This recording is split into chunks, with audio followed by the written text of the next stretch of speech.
Give up sugar for 30 days. Here's what actually happens to your body. For the next 5 minutes, I'll walk you through a personal data-driven experiment I did. Baseline symptoms and measurements on day 0, then the results on day 30.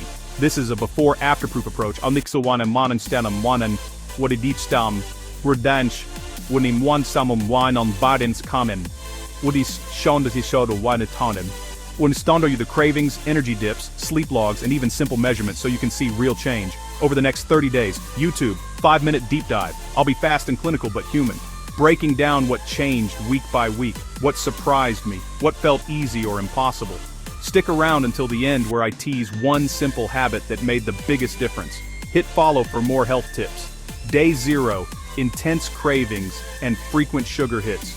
I recorded every sweet snack, every impulse, candies, sodas, that 3 p.m. cookie. By day 7 to 10, cravings drop significantly as your brain's reward spikes settle. You'll notice fewer impulsive snack attacks and a smaller emotional tie to sweet treats. I logged episodes and rated cravings on a 1 to 10 scale so you can see the trend. Visual. Here's the trend. The first week is the loudest. It's where most people relapse if they don't plan alternatives. I'll walk you through how I replace those moments with protein, water, or a short walk. Small swaps quiet the reward system and reduce the frequency of cravings. Before, sugar highs and crashes dictated my day. Big spike after a sweet snack, then a hard crash and fog. I tracked energy on a simple scale each hour for the first 2 weeks. After 2 weeks, steadier energy, fewer afternoon crashes, more consistent focus. Mornings became more productive. I needed fewer caffeine top-ups. The quality of work improved, the ability to sustain tasks improved. I'll show the hourly energy graphs and point out the moments where peaks flattened into a smooth line. That steady line is the practical benefit most people notice first. Initial mood swings tied to blood sugar swings were obvious. Irritability after missed snacks, sudden lows. I tracked mood in the morning and in the evening. By week 3, the swings had decreased. Many people report reduced irritability, reduced anxiety. For me, social interactions felt less tense and the baseline anxiety eased a bit. I'll share simple mood tracking entries and how small routines, stretching, protein-rich breakfasts, helped stabilize mood.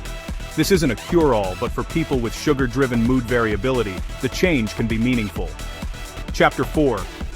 Cutting sugar often leads to deeper, more restorative sleep within a couple weeks as nighttime blood sugar spikes fade. I tracked sleep with a wearable and a sleep diary for clarity. The first few nights feel the same, but by week 2, sleep latency dropped and REM cycles normalized. Less middle-of-the-night wakefulness meant waking up more refreshed.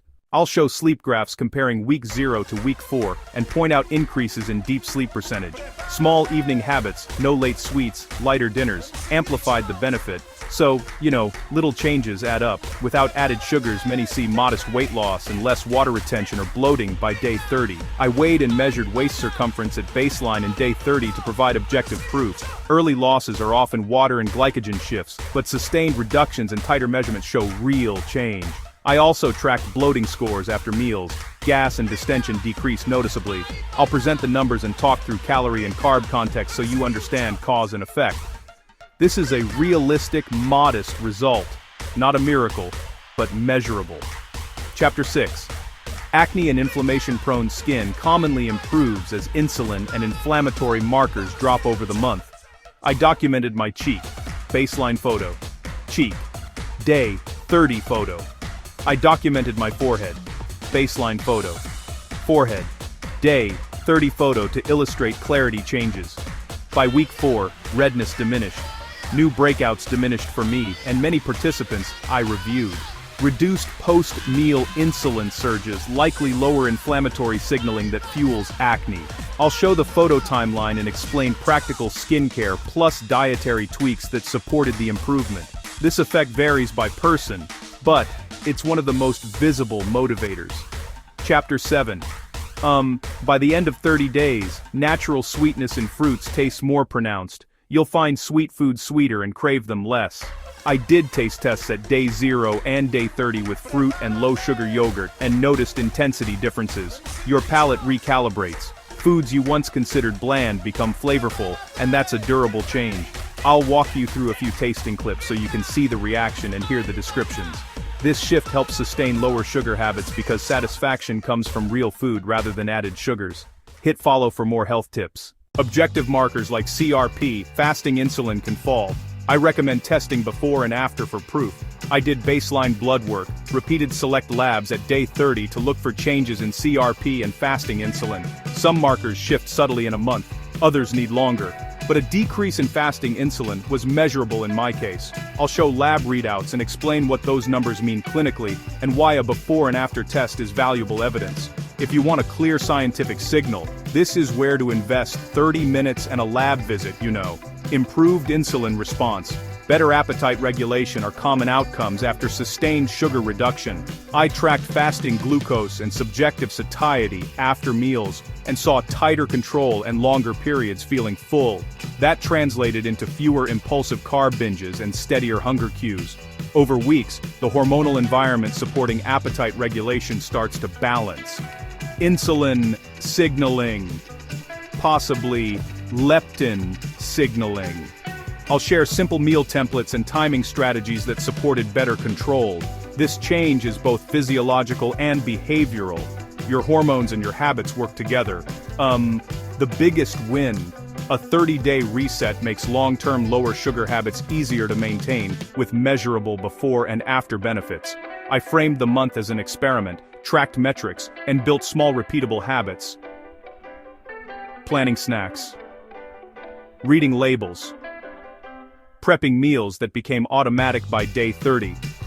Decision fatigue drops when your environment supports the new norm. Fewer sweets at home, healthier defaults at the office.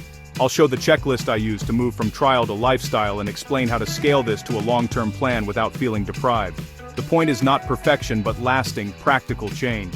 After 30 days of giving up added sugars, I saw smaller cravings, steadier energy, better sleep, clearer skin, and modest body changes, all backed by the before and after notes and numbers I recorded.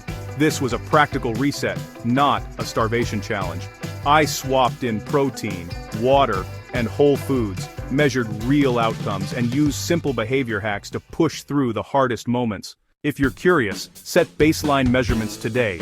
Weight, waist, mood, energy, maybe a fasting glucose test, or a CRP test, and repeat them in 30 days to see your own proof. Remember, small consistent changes beat big dramatic swings. The goal is a sustainable, healthier baseline you can live with. Try 30 days sugar-free and see the change for yourself. Hit follow for more health tips.